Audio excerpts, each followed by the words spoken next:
Hello, everyone, and welcome. Welcome to the Emerging Leaders Informational Session for our Spring 2025 cohort. My name is Beth Casagran, and I am the Leadership Program Manager here at Focus St. Louis. I'm actually technically pretty new to my role. I've been here about 2 months. However, I am a boomerang in that I worked for Focus St. Louis about 7 years ago. I actually helped start the Emerging Leader Program when it began. And so I am back with Focus St. Louis, only in this role, like I said, for about 2 months, but it has been really exciting to see what has become with the Emerging Leaders Program and to be part of it. So I'm really excited to kick this off. Before we go any further, I'd like to introduce Kayla Dix and give her a moment to introduce herself. Hi, good afternoon, everyone. My name is Kayla Dix. I've been with Focus for about 6 years now in various positions, but most recently I operate as the Recruitment and Alumni Engagement Manager. We are glad you are all joining us today.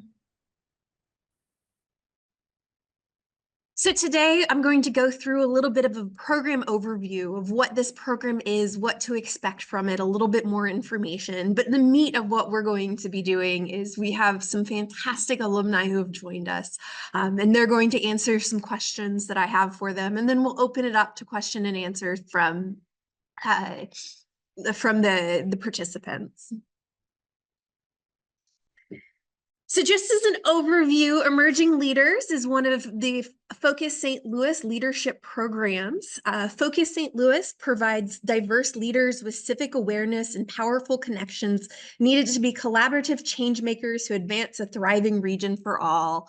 And so we have a whole pipeline of programs, and Emerging Leaders is one of them. It's aimed at early and mid-career professionals from all different sectors, the business, nonprofit, government, healthcare, legal, and more.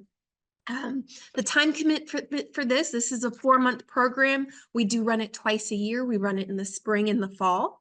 We kick off with an opening retreat. We have 5 seminar days. Throughout that, you'll be working on a civic action project, and I'll talk a little bit more about this in a later slide. But that's something that makes Emerging Leaders incredibly unique. And then in every May, we have a Focus Now graduation where all our different programs, not just Emerging Leaders, but our Women in Leadership, our Leadership St. Louis program, all come together for a graduation ceremony. At a high level, what we're looking to do with this program or program outcomes is an increased sense of engagement in the region. We hope you leave this program feeling as if this is your place. A strong understanding of your core values. So we do a lot of introspection of understanding who we are and what that has to do with our leadership journey, as well as a toolbox to take on an active role as the next generation of leaders in the region.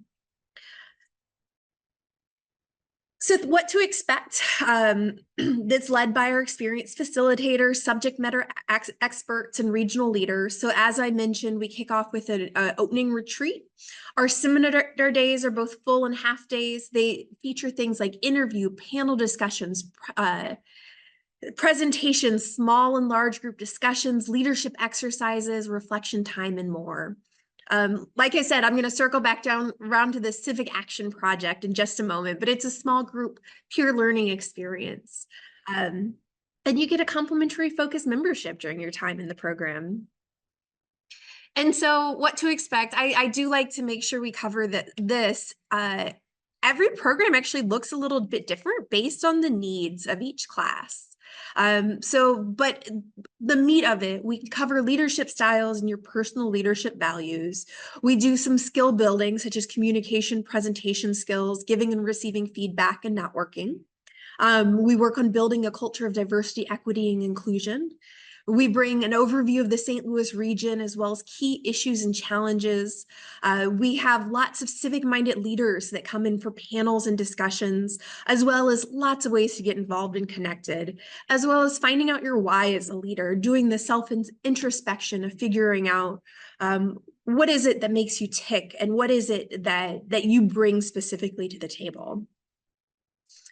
As I mentioned, our Civic Action Project, or CAT projects as we call them, is a really exciting component of the Emerging Leaders curriculum.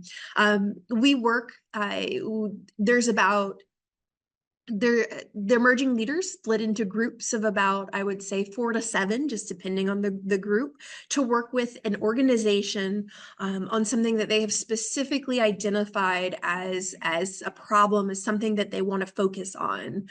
This gives participants the opportunity to work directly with a community partner on challenges facing our region. It allows you to develop your leadership skills while implementing best practices learned in the program. It's a wonderful chance to work alongside a civic leaders and senior level professionals and engage in peer-to-peer mentoring, and it improves group facilitation and presentation skills. So huge list of places that we've partnered with in the past for past CAP projects. It's just really interesting to see the wide range of them. And one of the things we've noticed as we do these CAP projects is oftentimes people who, it's great for both the organization as well as the emerging leaders. A lot of times those emerging leaders will go on and get really deeply involved in the organization that they work for, whether they go on to sit on the board, continue to volunteer, or otherwise remain involved. Here's our 2025 spring schedule. This is available online if you're looking for it, but our application deadline is December 2nd, Monday, December 2nd. And then we kick off with our opening retreat on that Thursday and Friday, February 21st, 20th and 21st, and we go all the way until May 6th. So these are important dates to put on your calendar. Make sure you talk with your supervisor now if you're looking to apply and be part of the program, because these are the dates that it'll be. So some of the benefits from going through the Emerging Leaders Program is, of course, a deeper understanding of the St. Louis region and the St. Louis landscape. You have unparalleled exposure to influential civic, business, and community leaders. We have 11,000 alumni.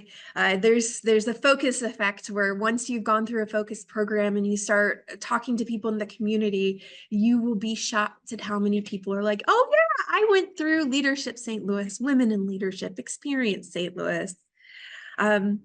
Improved collaboration, communication, decision-making, facilitation, and strategic thinking skills. Deep and lasting relationships with a diverse network of peers. Emerging leaders make some incredibly close friendships throughout this class, with an incredibly diverse network of people who, while everyone is in that early to mid-stage career area of their life, they come from so many different sectors, so many different walks of life, and a greater sense of personal commitment and responsibility to yourself and the region. So all wonderful things. Before we open it up to, we're going to kick it off to a Emerging Leaders Alumni Program panelist, excuse me. You've heard from me for long enough. So we have four different alumni who have joined us today. I'm going to go ahead and kick it off with the question of, can you introduce yourself in whatever way you'd like to introduce yourself, and then talk about what led you to participate in Emerging Leaders? We'll go through the order in the slides. Erica, you want to kick it off? Hi, I'm Erica Driver. I'm the Vice President of Compliance and Programs at the Little Bit Foundation. What drove me to Focus St. Louis was genuinely, I wanted to expand my network. I found a lot of my mentors that had gone through Emerging Leaders or Women in Leadership. And so they were like, this is something you really need to do, especially to kickstart the next aspect of your career that you want to do. So it was told to me, next step, this will help you achieve that. Thank you, Erica. You're welcome. Teresa. Hi, everyone. I'm Teresa Martin. Erica and I are part of the same program. I'm a technical accounting manager in external reporting at Edward Jones. I had a good friend who was part of the previous Emerging Leaders cohort, who was part of the program. She said, hey, I think you would love this. You need to check this out. So I attended a session just like this on Zoom and applied, and then was part of the program after that. So thanks for having me today. Thank you, Teresa. Thanks for being part of it. Rabia. Yeah, so I actually got introduced to Emerging Leaders through the company I work for. I work at Ameren, but they have they like HR had a process where they would identify candidates that they wanted to nominate to participate in emerging leaders. And they reached out to me and was like, I think you'd be a good fit for this program. And that's how I got introduced to the program. And it was honestly, I loved it. It was a great experience to just learn more about the St. Louis region and area, and kind of what's going on in our community. Fantastic. Thank you, Rabia. Do we have Yatina on the line? It looks like she Yes, wasn't we able do. to. Oh, wonderful. Yay, Yatina. Thank you so much for joining us. Can you kick off with a quick introduction and tell us about how you, what led you to participate in Emerging Leaders? All right.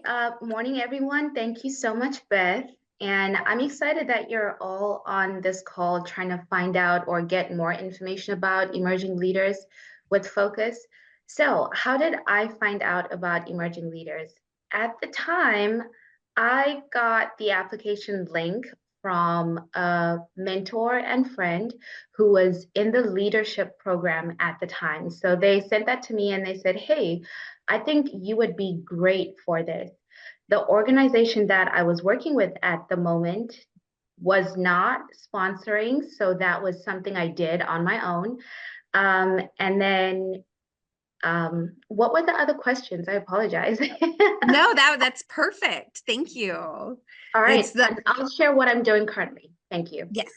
And currently, I am an independent consultant. I work in the technology field, and I also focus on business strategy attached to technology infrastructure. I have been an independent consultant for the past month, 2 months. I'm starting my new role at the end of the month. And I love that Beth mentioned that there is a focus effect because my job that I start at the end of the month is through networking through the Focus Network. So I would like for you to keep that in mind. Unfortunately, I can't share what it is at the moment until I start, but there is a lot of value here in terms of friendship, professional development. So keep that in mind. That's what we love to hear. And while, we of course never guarantee anything, there's so many stories of people who've gone through this program and end up in the next chapter of their lives that they had no idea it was coming up as they started this program. I would love to hear about your experience with the Civic Action Projects. What exactly is it? What did you do for yours? And what that experience was like for you? We'll go backwards here. Yatina, would you like to start? Yeah, sure. Thank you. So my CAP project was with the Women's Foundation of Greater St. Louis. And with that project, I think there were, I would say, 5 or 6 of us on that group. And the way that we were split into the groups was based on our personality tests at the time. And those gauge your strengths. They gauge where you are strong as a leader and where there's room for development, and also blind spots to be aware of. Our CAP project was basically focused on incentivizing organizations to incorporate the test that the Women's Foundation of Greater St. Louis has. And basically, the idea behind that was to make sure that organizations that are in traditionally male-dominated industries like construction and places like that are also creating viable environments for women to be in those spaces. So you're thinking maternity leave, women's bathrooms, sanitary ware in women's bathrooms. So just things that make the workplace a much more comfortable place to be as a woman. Oh, that sounds really fascinating. Thank you for sharing. Rabia, would you like to talk about your Civic Action Project?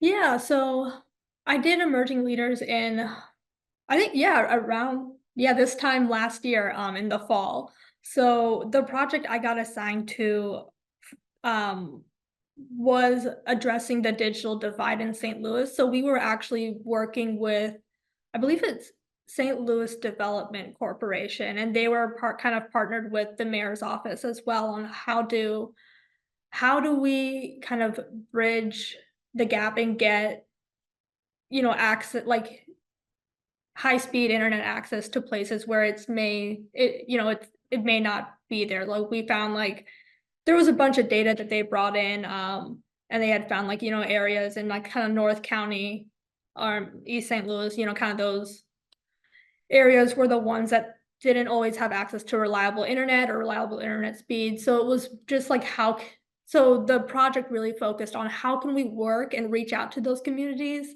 and help them like be aware of different programs and other things to help kind of get, you know, get that infrastructure out there, but then also like devices, laptops, phones. And it was a really fascinating project. I got to learn more about just like the St. Louis community, and a big part of it was like we were trying to research just organizations in those areas as well that St. Louis, like the city of St. Louis, could work with or reach out to kind of get the information out there. Like, hey, we want to form this group to help us tackle these issues in our region, and kind of help bridge that digital divide. But in a nutshell, that's what the CAP project was. That's really great. Thank Yeah. you for sharing, Rabia. Teresa, you want to tell us a little bit about your CAP project? Absolutely. So my small group worked with the Black Repertory Theater. We ended up essentially performing a peer analysis where we went and talked to other performing arts organizations in the St. Louis region. We developed, a standardized set of questions on how are they deploying marketing strategies to engage younger audiences, more diverse audiences. How are they developing other revenue streams, if at all? And really the main problem the Black Repertory had posed to us to understand was how are other organizations getting audience members back live in person to see shows post-COVID. So we ultimately wrote a white paper with all of our findings and presented a list of our recommendations to the Black Rep and our champion there. And I don't know if anyone had mentioned yet, but it's a very exciting day at the end of the program where all of the small groups get their turn to present their findings in this big culmination and kind of celebration of the ending of the CAP projects in small groups. So that was definitely a lot of fun, and really enjoy working and understanding that project. That sounds fantastic. Thank you, Teresa. Erica, we'll end on you. Okay, well, my small group, our champion was the Criminal Justice Ministry, and they had just done a rebranding of their agency. And so they were trying to figure out how to re-engage their brand in communities that were not their strongest areas of engagement. And so we had to talk about branding and all that. But the beautiful thing about the small group was not just the project itself, but the people that I got to work with, because they were so diverse.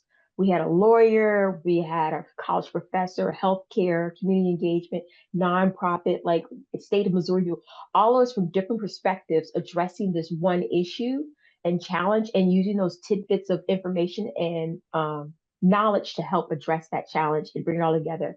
We ended up actually presenting a full book of things to them, in which how not only what we learned about it, but how they can implement it in small steps if their timeline was very quick or if their timeline was a long-term timeline, and how also the main thing for us with them was we know that there's constant change in nonprofit.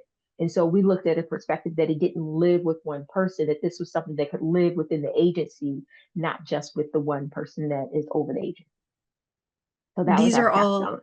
That's amazing. It's so great to hear about all these different various CAP projects, and the impact that it had on these organizations that are working in the community. So thank you.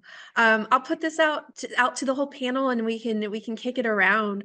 But what was fun about emerging leaders? There's definitely a lot of learning, but we hope that we bring the element of fun. So what was fun about it?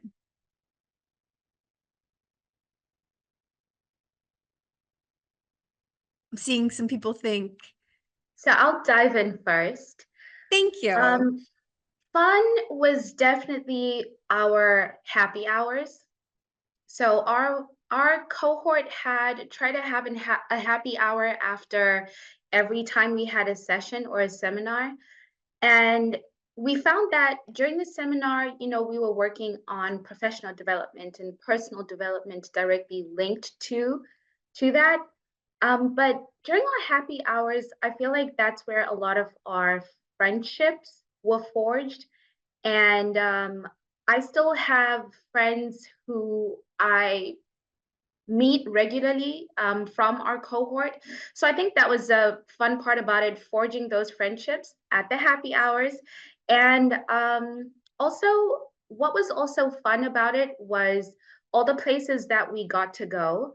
So every time, like Beth mentioned, every time we'd have a seminar, it would be at a different place. So we went to the Science Center, I think somewhere close to Clayton. We had one at Centene. We had one at Big Brother, Big Sisters downtown on Washington. And just being in all these spaces and hearing the people who work in those spaces speak and give their perspective on valuable projects that need to be done or are being done in the city just really broaden your perspective on what your impact could be and what the need is. Beth, Thank you. Yeah, Teresa. Yeah, I can add. I got a lot of energy from others. I think that kind of at the happy hours, of course, were so much fun. And also during the day, although it was sort of professional development and we were learning, you're together a lot of hours during the day, and it just sort of lends towards really getting to know one another, laughing together, telling stories together. And generally, the folks that are interested in this program are the go-getters. Like I described it to some folks, that's like, we're all the people in school that were sitting in the front and raising our hands and asking those thoughtful questions. And when you're in a group where there's 30 plus people that are all those types of people, you're having really fun, engaging, intelligent discussions. So you're learning, but that also is just really energizing and a lot of fun, which is what I remember getting out of it. Fantastic. Thank you, Teresa. And I'll add to that. As we used to say, increase your board of directors when you're in there. So like running ideas off of each other, being able to collaborate across different things. Like I know a couple of focus members have reached out if they need resources. We've reached out, bounced ideas off each other. Also, it's just another set of professionals that can help you look at some of the professional things that we run into in the workplace from a different perspective, maybe from a leadership perspective, a growth perspective. So those were fun things for me. But yeah, the happy hour was fun. I'm not gonna lie. I don't drink, but it was good times, good foods. Yeah, and I just wanted to add, I remember like going through the seminars, I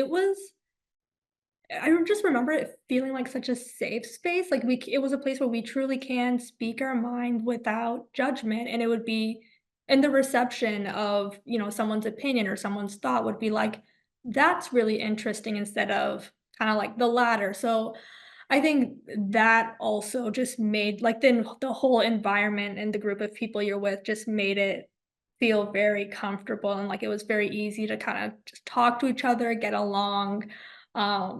We still got through like our seminars and activities, but I remember there were several where we were just laughing and joking throughout it with each other the whole time. And those were some of my favorite moments from emerging leaders, was kind of just building those connections and the friendships as well through the happy hours, but also through the seminars. Absolutely. Thank you all. That's great. So I'd love if you have any examples of something in the program that either made you say, wow, I never thought of it like that before, or otherwise changed or widened your perspective.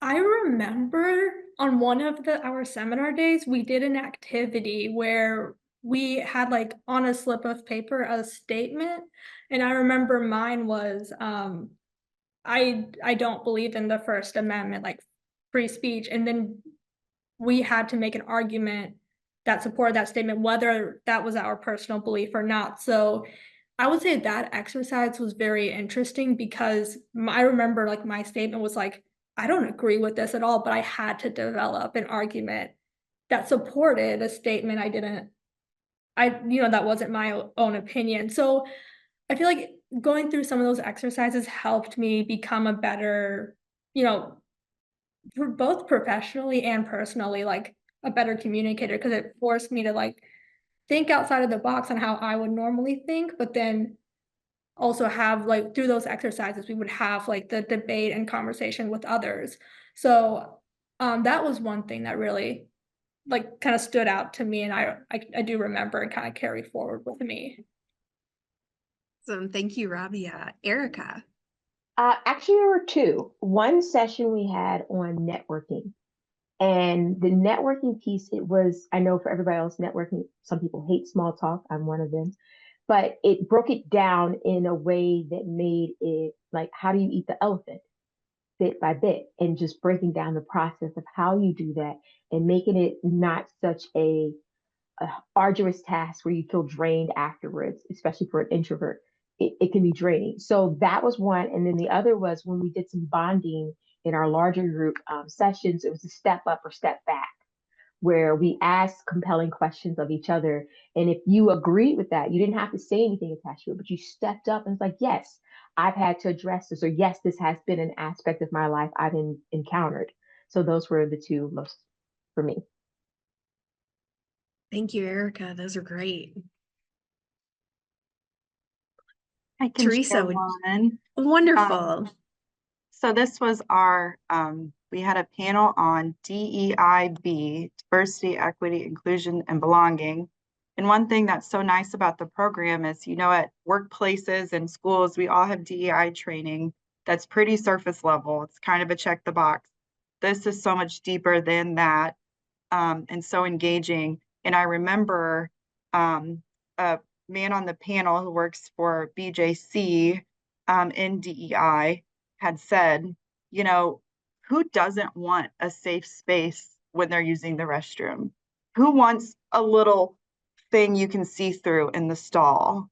So instead of making a transgender bathroom policy, we're going to make a bathroom policy for everyone to feel safe. And I think that kind of takes that's a very specific example, but what I'm trying to demonstrate is that different thought of taking the polarization out of it, and let's just have everybody feel like they belong and they're safe. And in this example, can use the restroom and feel safe. And I will always remember that example, but I feel like that lesson can apply to so many different things. Thank you, Teresa. Yatina, any final thoughts on this one? Yeah, Teresa, I love that you mentioned that. I was on that panel and I remember that is Chan from BJC. He shared such amazing insight, and I also learned from it. I think one of the things that broadened my perspective was a panel that we had at Ameren, actually, and it was a panel of 4 nonprofit organizations, and they were speaking about the challenges that they're experiencing doing impactful work within the city of St. Louis. And one of the things that they mentioned is, people always want to help, but then they can never figure out how. And what that conversation did is that it bridged the gap between being the person who is thinking, hey, I want to help, but I don't know how. And also asking insightful questions of the organizations that you feel drawn to in a way that allows you to get insight into how you can hone your skill set, your know-how, and contribute to whatever initiatives those are. So it was really perspective broadening, hearing what their specific pain points are. And being nonprofits, it's always grant work and things tied to finance and funding. But their perspective was really eye-opening, because a lot of the time we think, they're nonprofits, they're doing the work, they're fine. But honestly, for the impact to be made, everyone needs to kind of have their hands on the project. Thank you all. Those were wonderful answers. I appreciate it. I would love to know, what was your biggest takeaway from the Emerging Leaders Program? What if you had to summarize what you got from it, how would you do so? Big questions here. I think I've already mentioned mine, so I'll go first and that will be easy and short.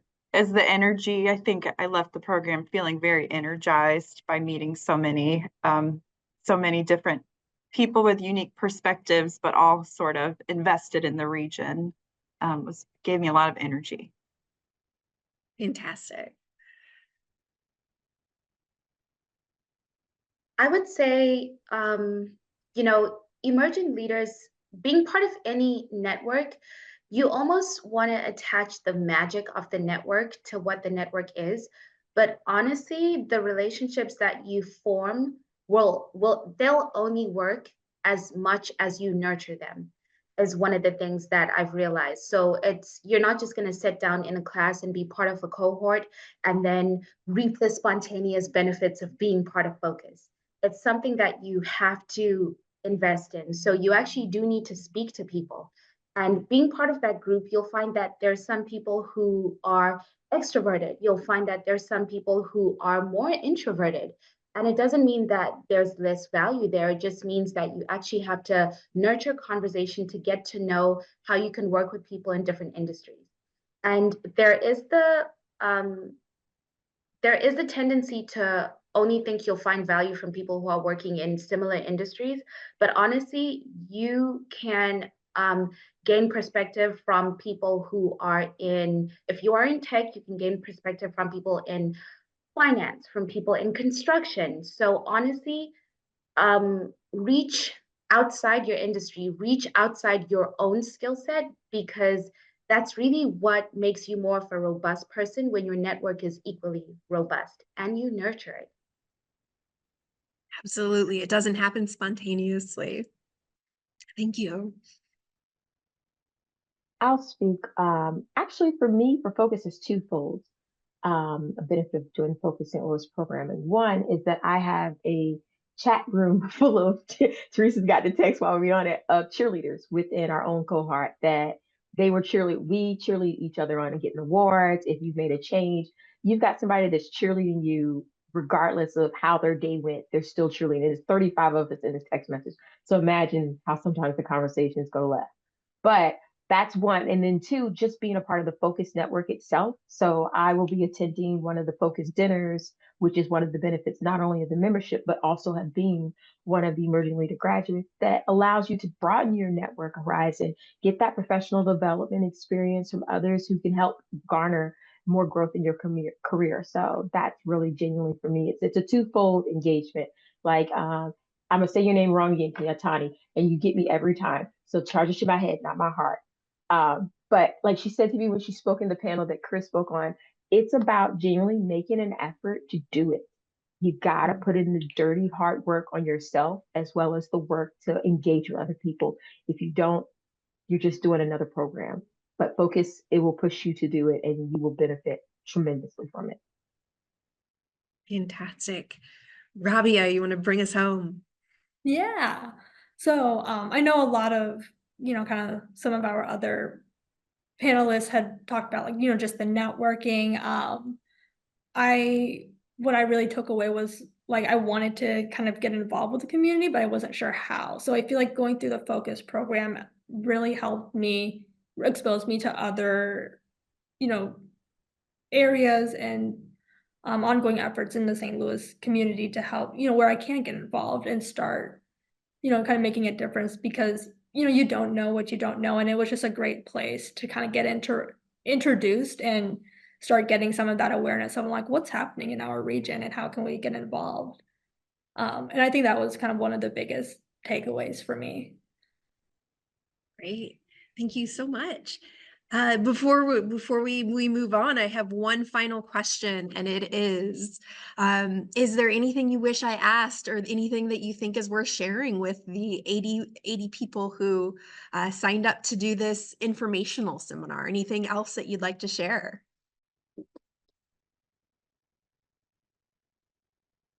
Okay. Well, thank you. Yeah.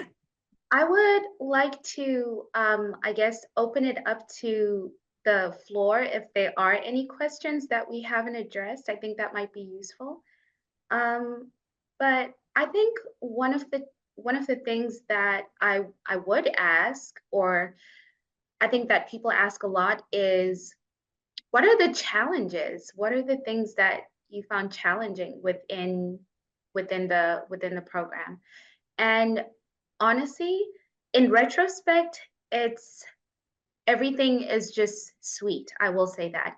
But when I think back to my time within the capstone project, I think because we were grouped on the basis of our personalities and not on the basis of availability and industry, we found that everyone had different availabilities in terms of schedule. So that's one, you're always going to find that. And then also just, and this is one of the things that the very first seminar or time that we met addressed, giving each other grace when you're working in a group. So you want to look at people's strengths. You also want to look at what their leadership and communication style is, because whenever you're working in a group, you have to play a game of accommodation and also making sure that you are giving leeway for everyone to speak and also be heard. So not just speak, but also be heard. Wonderful. Thank you. Any other final thoughts? We will open it up to questions. I've got one more slide first before we do so. So just as a heads up, tuition is $1,000. It's often covered in part or by an employer. We do have partial scholarship assistance for those who need financial aid, and that is provided upon acceptance in the program. And thank you to the organizations, following organizations, for their scholarship support. But I would love to open it up to questions to myself, to the panelists or our alumni panelists. Can drop it in the chat if anyone wants to jump in. What questions do you have?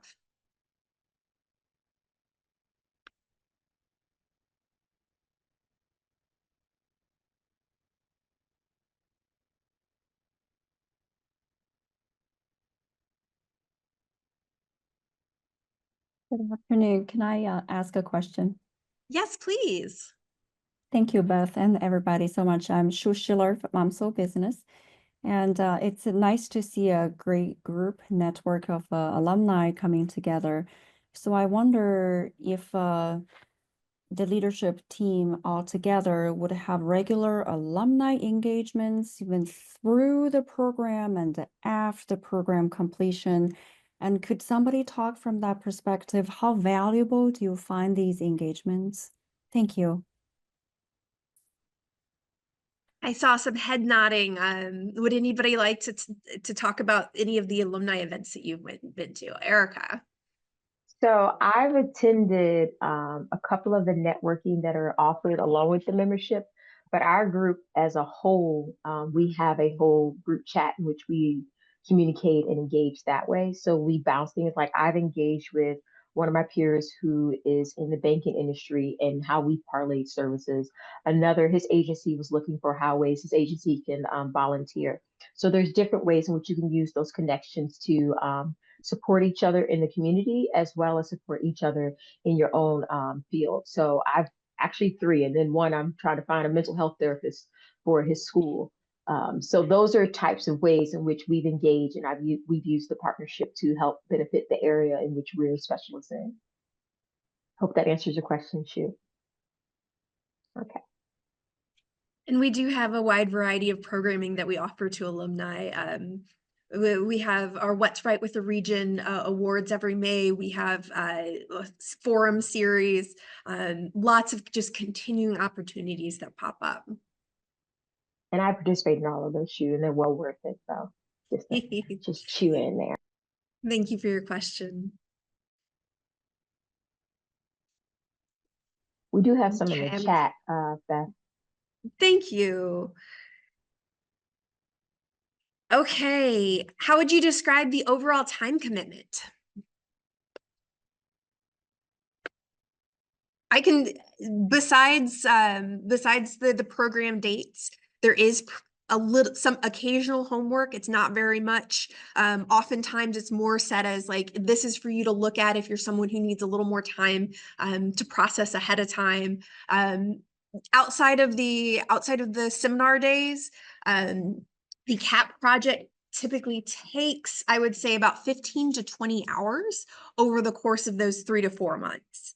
And that is on your own time. It can be challenging at times trying to schedule with the whole group, but that's the time commitment above and beyond the seminar days. Okay, thank you. That was a question from Rachel. A question from Morgan. Which do you consider to be, let's see, which do you consider to be your greatest service to the community? And why? I'll take a look at that question on the application. Thanks for flagging it for us, Morgan. I am unsure, but I will take a look. Let's see. Anyone have any suggestions on how you would sell this program to a manager to get their approval? So Beth, I did this to get my Yes. $1,000 tuition approval. And I created a one-pager for my manager to have him be prepared to present to his leadership. That was like the who, where, when, why, so what. Talked him through it, and then he was prepared to talk his leadership through it, and I ultimately got that approval. I think personally from Edward Jones, I know what our corporate values are and what our purpose impact activation measures are. I would encourage you at wherever you work or you're at school or whatever you got going on, look at your mission and your values where you're at, tie the program to your mission and values, create a strong argument for your case and what you'll get out of the program. And I don't see why it wouldn't get approved. And we do have a fair amount of resources online, just information about emerging leaders, what it offers. We have a great program matrix that goes over the different programs and who's it really targeted at. I have a question that sorry, I missed it. What is considered early career? I've been in the corporate space for a while. However, I'm new to the industry and feel this would be helpful. And absolutely, we don't necessarily have a hard and fast line of what is considered early to mid-career, but if you're in a new space, this could absolutely be the place for you. There was a question on what is the next step, and I believe that Kayla put in all the next steps. I'll go ahead and actually pull that up. Let's see. And of course, my apologies. There we go. So important upcoming dates. Application deadline is Monday, December 2nd. So the application is now open. All application materials are due by the deadline. We do our selection on Tuesday, December 10th, with the notification being on that Friday, the 13th. And then the program agreement must be turned in by the 10th. We're also accepting nominations. So if you know anyone else who might be interested in participating. Let's see. Any other questions? Sorry, I'm going back to the chat. Well, I was going to say something, Beth. Yes. The person who asked also about like, how do you sell it to your manager? See if there's anyone else in your agency who's done the program as well. And see, maybe that will help also share that it's beneficial, because here you have this other person who's in the agency that's done it as well. And they can speak to their testament of seeing the agency invest in them as an individual, but also the professional development. Absolutely. That's a great call. So a couple different questions. The program agreement is just the signed piece of paper saying that you agree to the program. You do not need to sign anything prior to the selection day. besides, of course, submitting the application that is part of it. There is a question about what specific themes will be covered during the seminar days for spring 2025.